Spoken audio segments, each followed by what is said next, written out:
rotting teeth, parasite-infested bodies, and death from preventable infections. Medieval hygiene killed more people than wars through contaminated water, human waste in streets, and communal bathing in filthy pools. Personal cleanliness meant wiping with communal sponges, sharing bathwater with entire families, and treating deadly diseases with unwashed hands.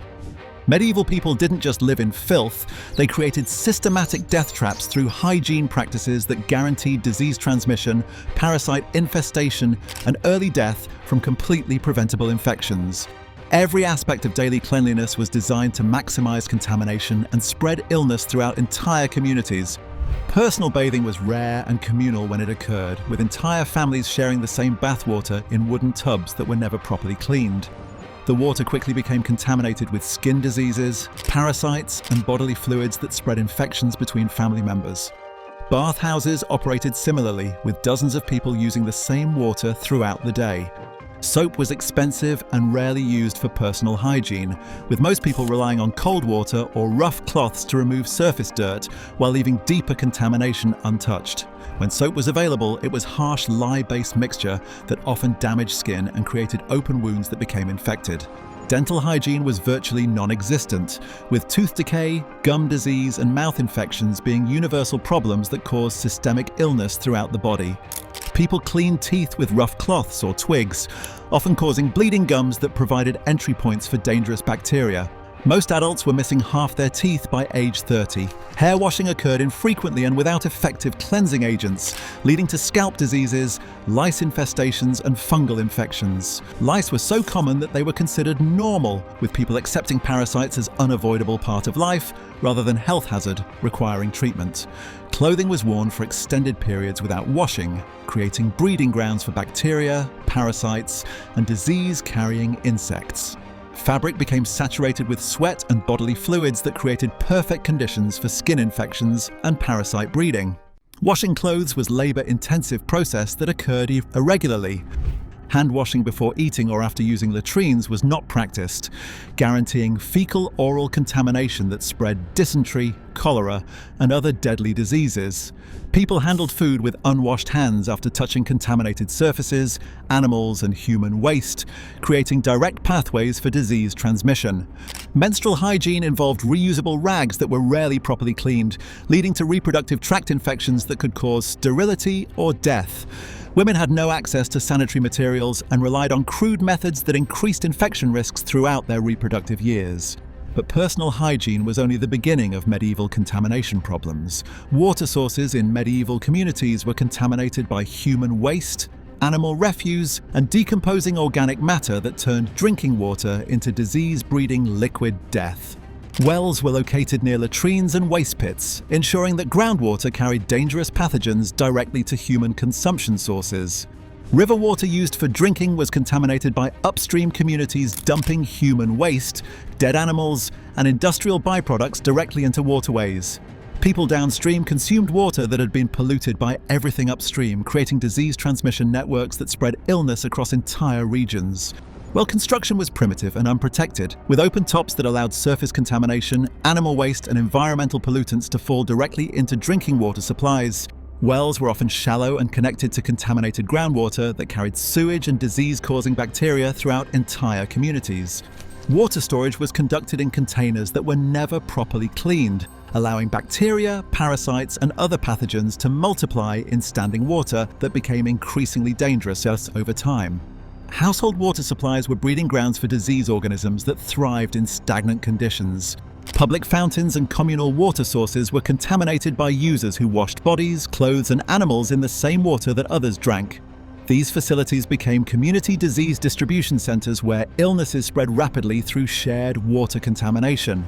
Rainwater collection systems channeled runoff from roofs contaminated with animal waste and decomposing organic matter into storage containers used for drinking water.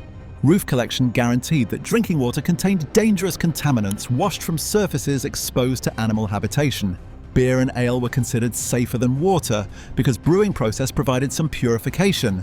But medieval brewing was conducted under unsanitary conditions that often introduced new contaminants.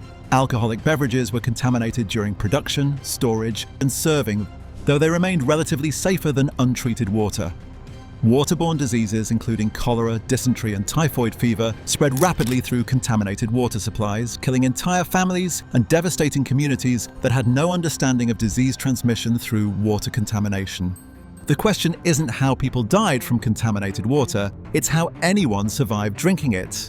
Waste management in medieval communities created open sewage systems that contaminated living spaces, water supplies, and food sources, while breeding disease-carrying insects and parasites that spread illness throughout entire populations. Human waste disposal involved throwing chamber pot contents directly into streets, creating rivers of sewage that flowed through residential areas and contaminated everything they touched. Streets became open sewers where people walked, children played, and food vendors operated, guaranteeing constant exposure to fecal contamination. Latrine construction was primitive and uncontained, with human waste seeping into groundwater, contaminating wells, and creating underground pollution networks that spread disease through entire communities. Public latrines were built over streams and rivers, directly contaminating water sources used downstream for drinking and cooking. Animal waste from livestock kept in residential areas mixed with human sewage to create toxic combinations that bred dangerous pathogens while attracting disease-carrying insects and rodents. Urban areas became contaminated environments where animal and human waste combined to create concentrated disease breeding grounds. Garbage disposal consisted of throwing organic waste into streets where it rotted and attracted vermin while creating additional contamination sources. Dead animals, food scraps, and organic refuse decomposed in public areas, creating toxic environments that poisoned air and water supplies. Indoor waste management involved chamber pots that were emptied infrequently and cleaned poorly, creating concentrated contamination sources within living spaces that guaranteed disease transmission between family members. Bedrooms and living areas were contaminated by poorly managed human waste. Sewage systems in larger towns were open channels that carried waste through populated areas, creating disease corridors that spread contamination throughout urban populations. These primitive sewage systems contaminated everything they touched while providing no treatment of dangerous pathogens. Night soil collection involved workers who gathered human waste for agricultural use, spreading contamination throughout farming areas and creating food contamination cycles that poisoned entire food supplies with dangerous pathogens and parasites. And the contamination didn't stop with water and waste. It extended to every piece of food people consumed. Food contamination in medieval communities occurred at every stage of production, storage, and preparation, creating systematic poisoning that killed through bacterial infections, parasitic diseases, and toxic contamination that medieval people couldn't detect or prevent. Meat preservation involved techniques that often failed to prevent spoilage, with people regularly consuming partially rotted meat that caused food poisoning, parasitic infections, and bacterial diseases. Salting, smoking, and drying processes were unreliable and often incomplete, leaving dangerous pathogens alive in preserved foods.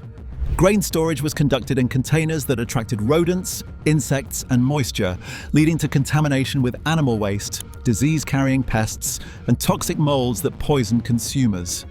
Stored grain became breeding grounds for parasites and bacteria while developing dangerous toxins.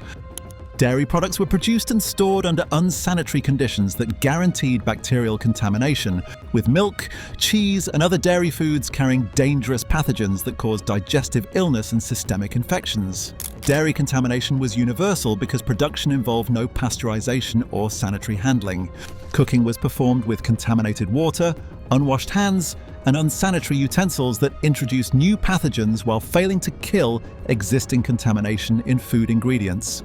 Cooking processes were insufficient to eliminate dangerous bacteria and parasites, while kitchen conditions added new contamination sources. Market food safety was non-existent, with vendors selling meat, dairy, and produce under conditions that guaranteed contamination and spoilage, while consumers had no way to detect dangerous food until after consuming it and becoming ill. Public markets were contamination distribution centers. Bread production involved contaminated flour, unsanitary preparation surfaces, and polluted water that guaranteed bacterial contamination, while baking processes were insufficient to eliminate dangerous pathogens introduced during preparation. Vegetable contamination occurred through irrigation with sewage-polluted water, fertilization with untreated human waste, and handling with unwashed hands that guaranteed that plant foods carried dangerous pathogens directly from contaminated sources to consumers. But perhaps the most deadly aspect of medieval hygiene was how disease spread when people tried to get medical treatment.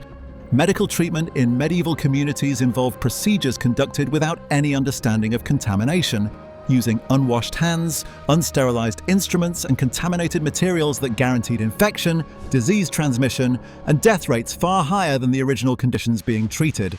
Surgical procedures were performed with instruments that were never cleaned between patients, ensuring that every operation spread disease from previous patients while introducing new infections through contaminated tools. Surgery became systematic disease transmission rather than healing practice. Wound treatment involved applying contaminated materials, including animal dung, dirty cloth, and unwashed hands to open injuries, guaranteeing infection and often death from sepsis.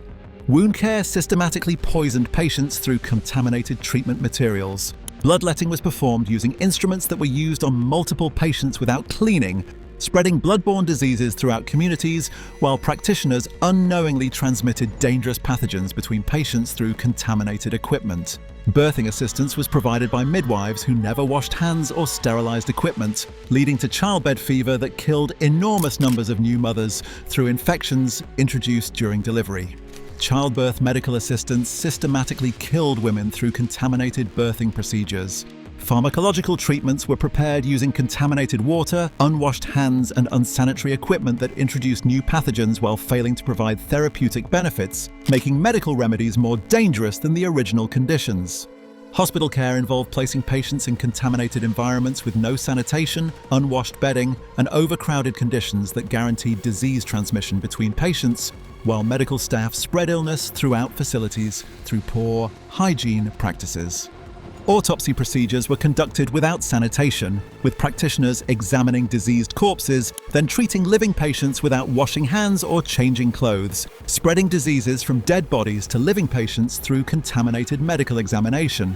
The cumulative effect was that seeking medical treatment was often deadlier than ignoring illness entirely. The psychological and social aspects of medieval hygiene created cultural systems that reinforced contamination, normalized disease, and prevented the development of sanitary practices that could have saved millions of lives through basic cleanliness improvements. Religious beliefs about cleanliness often discouraged bathing and personal hygiene, with some religious leaders teaching that bodily cleanliness was sinful vanity, while spiritual purity mattered more than physical health. Religious opposition to hygiene created cultural resistance to sanitary practices. Social class determined hygiene access, with wealthy individuals having better hygiene resources, while poor populations were forced to live in the most contaminated conditions with no access to clean water, soap, or sanitary facilities. Hygiene inequality meant that disease spread from contaminated poor areas to affect entire communities. Cultural attitudes toward disease treated illness as divine punishment rather than preventable condition, preventing development of sanitary practices that could have eliminated disease transmission through improved hygiene. Cultural fatalism about disease prevented adoption of effective prevention strategies. Community hygiene practices created shared contamination through communal bathing, shared eating utensils, and collective food preparation that guaranteed disease transmission throughout entire communities when contamination occurred. Education about hygiene was non-existent, with no understanding of disease transmission, contamination prevention, or sanitary practices that could have prevented illness and death through basic hygiene improvements.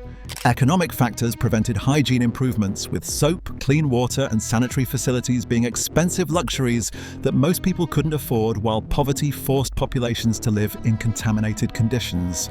Medieval hygiene wasn't just primitive, it was systematically deadly through practices that guaranteed disease transmission, contamination, and early death from preventable causes.